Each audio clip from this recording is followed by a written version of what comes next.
Risers, no one may live life more fully than you. Welcome to my channel. I'm Jeremy Ryden, your soul coach, hoping you're healing deeply and living fully. And this is secret number 3 in the Libra Rising Secret Series, where I share information and insight to that dynamic rising sign, Libra. So if you're a Venetian soul, subscribe to my channel, ring that notification bell so you don't miss any future life lesson for Libra Rising. I've been teaching in this series the 4 aims of life taught in the Hindu tradition. Master these 4 areas and you master your life. Today we look at the 3rd aim, the aim of Kama. And this is really all about your desires, the things that you chase after that make you happy, bring you joy, bring you pleasure.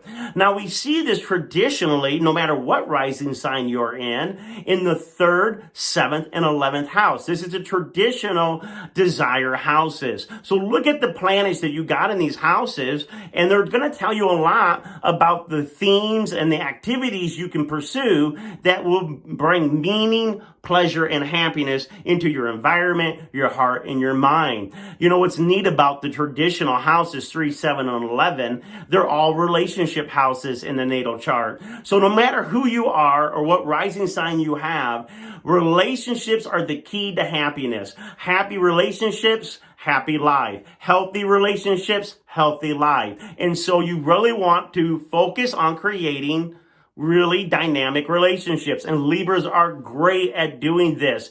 But for all Libra risers, another way that you can see more about what you should be chasing in this life, pursuing in this life, what will bring you happiness and joy is seen through the air signs. It is the air signs in the natal chart that shows us the desires of our heart. Now, for all Libra rising, we see the air signs in whole house astrology in 1, 5, and 9. You got 1st house Libra, 5th house Aquarius, 9th house Gemini. What does this say about the happiness of a Libra riser? Well, traditionally, 1, 5, and 9 were the Dharma houses, the houses that were ruled by fire, where we would take an action and initiate, and it was our duty. And so this tells me that it's the responsibility, the duty, the purpose of Libra risers to actually pursue their happiness, pursue their pleasure, their passion, their purpose. That's why people love Libra rising. Why? Because they're just constantly trying to make the most out of every minute. They want to experience life to the fullest. We see this in the fact that Libra rising, the 1st house, what does this say about your desires? One, it says that when you can express your identity, your unique identity, because 1st house is me. It's all about me, how I look, how I behave, how I act. When Libras are able to fully express themselves, fully express their identity in this world, that brings them joy. That brings them happiness. That's one of the reasons why Libra risers are very stylish dress, right? Or have great clothes or great style or swag. We read that a lot about Libra sun sign. Why is that? Because Libra in the 1st house knows that my physical appearance is a reflection of who I am. And when I'm out in the world and people look at my clothes or my jewelry, or they look at the way I walk and talk, they're seeing I'm revealing myself to them. And when I'm able to really look good, feel good, and feel like I'm really presenting myself the way I want to be seen, that makes a Libra riser very happy. We go into the 5th house. What brings a lot of joy to Libra risers and a lot of pleasure? Romance.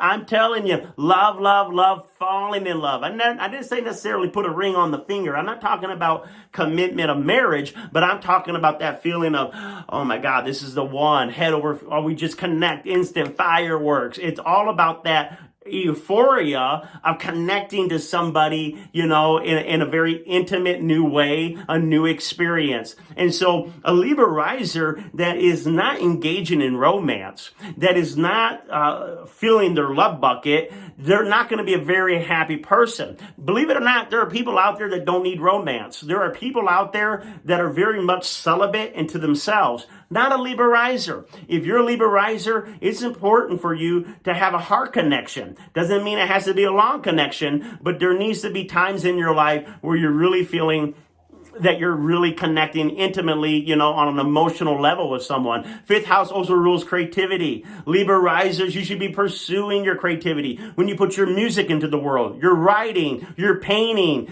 any other creative thing that really speaks from your soul, that will bring meaning and fulfillment into your life.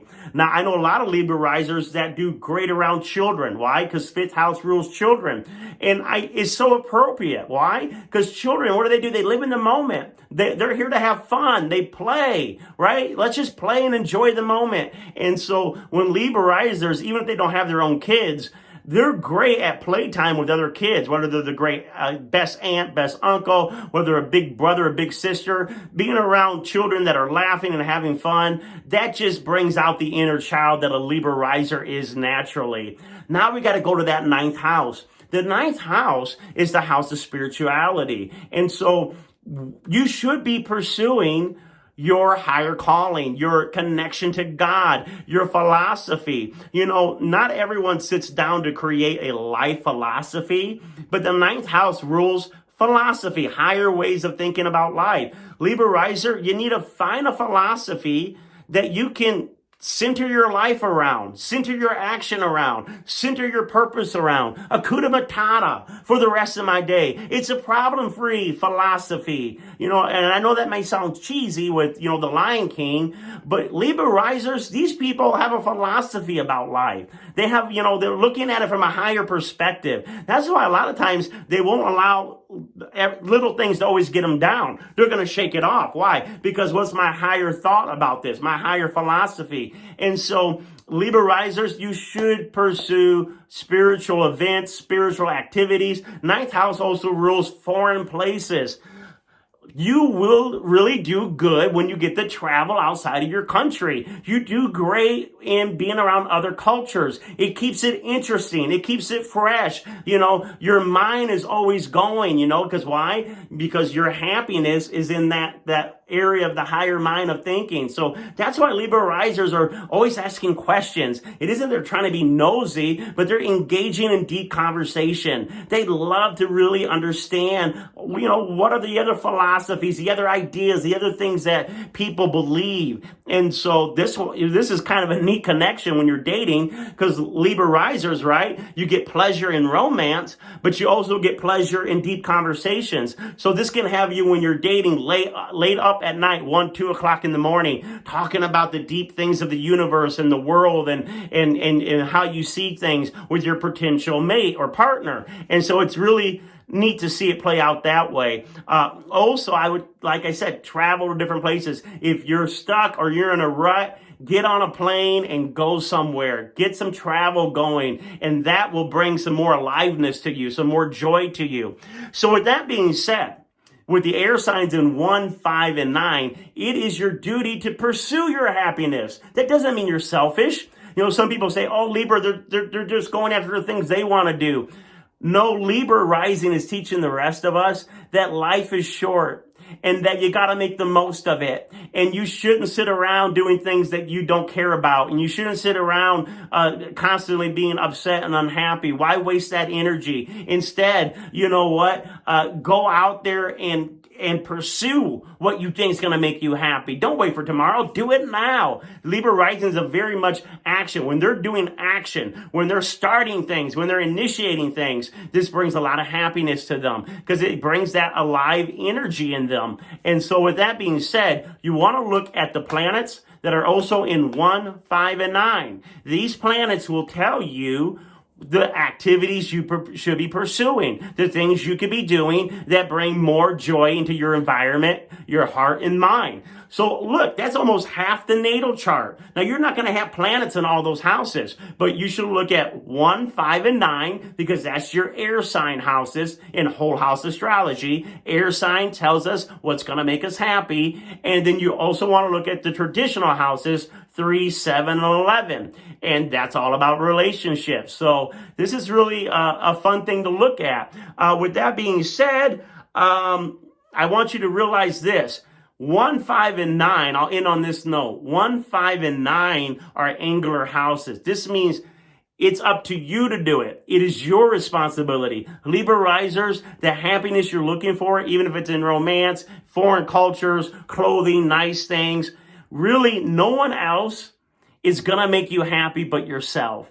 You can't depend on anyone else to bring that joy and fulfillment. Now, yes, being around others, engaging with others, talking with others, loving with others, that brings you joy, but it's your responsibility to make yourself happy. It is your responsibility in this lifetime to give yourself the permission to pursue what you want, to do what you want. And that will free the rest of us to say, yeah, I want to do me too.